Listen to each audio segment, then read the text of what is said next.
Si Dora ang batang palaging handa sa adventure.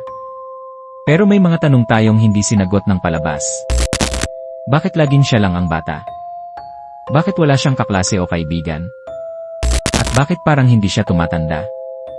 Sa video na ito, tatalakayin natin ang teoryang magpapabago sa tingin mo sa isang inosenteng kartoon. Hindi ito para sa mahina ang loob. Panatilihin mong bukas ang ilaw, baka may bumisita sa likod mo.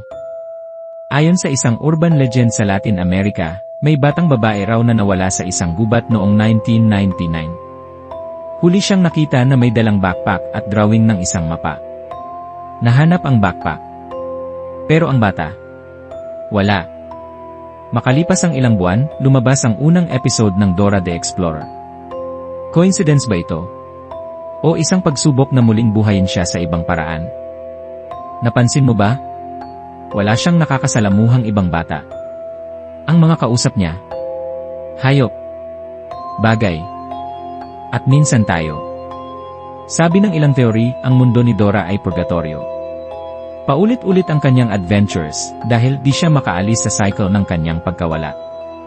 Ang tanong niyang "Where are we going?" ay hindi simpleng tanong, isa itong sigaw ng tulong.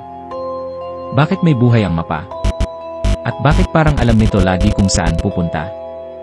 May naniniwala na ang mapa ay simbolo ng soul guide. Ito ang umaakay kay Dora sa bawat level ng limbo, sa pag-asang marating ang liwanag. Pero tuwing matatapos ang episode, balik siya sa umpisa. Parang walang katapusang loop. Noong 2014, may nag-leak na video raw mula sa unreleased episode ni Dora. Tahimik ang background. Walang music. Walang ngiti. Nakatitig lang si Dora sa kamera ng ilang minuto. Pagkatapos ay bumaliktad ang kanyang mukha at sumigaw. Hindi ko na alam kung nasaan ako. Marami ang nagsabing fake ito, pero ang iba, nanaginip ng parehong eksena kinagabihan. Sa halos 20 taon ng show, hindi siya lumaki. Si Boots? Hindi rin nagbago. Laging pareho ang damit. Pareho ang tanong. Parehong kwento. Parang multo na paulit-ulit ang ginagawa.